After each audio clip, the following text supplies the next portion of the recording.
ஆண்டவரும் உலக இரட்சகருமாகிய இயேசு கிறிஸ்துவின் விலையேறப்பெற்ற நாமத்தினால परमेश्वर और जगत का उद्धारकर्ता यीशु मसीह के बहुमूल्य नाम से உங்க எல்லாருக்கும் அன்பின் வாழ்த்தை தெரிவித்துக் கொள்கிறேன். आप सभी को प्रेम के अभिवादन देते हैं. நல்லா இருக்கிறீங்களா? क्या आप सब अच्छे हो? கர்த்தருக்குள்ளாக சந்தோஷமா இருக்கிறீங்களா? परमेश्वर के अंदर आनंदित हो? வேதம் படிச்ச தியானத்தின் மூலமாக वचन दीपक के रोज के ध्यान के अनुसार உங்களை சந்திப்பதில் आपसे मिलने में நாங்கள் மிகுந்த சந்தோஷம் அடைகிறோம். हम बहुत ही आनंदित होते நாம் हैं. இன்றைய வார்த்தையில கடந்து செல்லலாமா? हम आज के वचन की ओर जाएंगे. रूत की पुस्तक மூன்றாம் அதிகாரம் 3 अध्याय 11 சொல்லப்பட்டிருக்குது. 11वां वचन में कहा गया நீ है, பயப்படாதே, मत डर, உனக்கு வேண்டியபடி எல்லாம் செய்வேன். जो कुछ तू कहेगी मैं तुझसे करूंगा.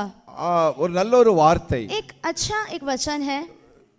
போவாஸ் தானே ரூத்தை பார்த்து சொல்றாரு. बोआज जो है रूत को देखकर वो कहते हैं, ரூத் நீ பயப்படாத, रूत तू मत डर, உனக்கு வேண்டியபடி எல்லாம் செய்வேன். जो कुछ तू कहेगी वैसा ही मैं करूंगा. போவாசுடைய கண்கள் ரூத்துக்கு தயவு கிடைத்தது. बोआज की आंखों से रूत को एक दया मिली. இந்த அருமையான நாட்கள்ல इस अच्छे दिनों में ஆண்டவராகிய இயேசு கிறிஸ்து கண்கள்ல परमेश्वर यीशु मसीह की आंखों में உங்களுக்கு தயை கிடைக்கும். आपको दया मिलेगी. நீங்க என்ன வேண்டுதலோடு இருக்கிறீங்களோ, जो चाहत के साथ आप हो, நீங்க என்ன தேவையோடு இருக்கிறீங்களோ, जो जरूरत के साथ हो, அவர் அறிந்திருக்கிறார்.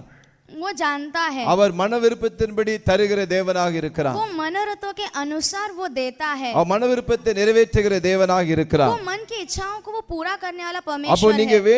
நீங்க வேண்டியபடி எல்லாம் जैसा जैसा आप चाहते हो உங்களுக்கு தந்து वैसा ही आपको உங்களை देकर ஆசீர்வதித்து वो आपको आशीष करके பூமியில इस संसार உங்களை में பெருக பண்ணி आपको बढ़ाकर உங்களை மேன்மைப்படுத்துவார். आपको वो आदरमय करेगा. கலங்காதிருங்கள். व्याकुल मत உங்க होइए. விருப்பத்தை நிறைவேற்றி आपकी चाहतों को पूरा करके வேண்டியதை தந்து जो आपको चाहिए वो இந்த देकर பூமியில பழுக பெருக इस பண்ணுவார். संसार में वो आपको बढ़ाएगा. உங்களை வெட்கப்படுத்த விட மாட்டார். आपको लज्जित होने नहीं உங்களை देगा. கைவிட விட மாட்டார். आपका हाथ नहीं छोड़ेगा. அவரை நம்புங்கள், आप पर उस पर भरोसा और कीजिए, विश्वासिंगल, विश्वास कीजिए, கேளுங்கள், मांगिए, நிச்சயம் தருவார். निश्चय वो देगा. நாம் செபிக்கலாமா? हम प्रार्थना करेंगे. நல்ல பிதாவே நன்றி செலுத்துகிறோம். अच्छे पिता आपको धन्यवाद உடைய करते हैं. பிள்ளைகளுக்காக செபிக்கிறேன். आपके बच्चों के लिए प्रार्थना करते हैं. என்னெல்லாம் உடைய சமூகத்துல கேக்குறாங்களோ जो जो आपके चरणों में वो मांगते அதை हैं செய்ய நீர் அனுக்கிரகம் செய்யும். आप करने के लिए उन पर अनुग्रह எல்லா दीजिए. தடைகளையும் மாற்றும். सारे रुकावटों को बदल இயேசு दीजिए. மூலம் ஜெபங்களும் நல்ல பிதாவே. यीशु मसीह के नाम से मांगते पिता. ஆமென்.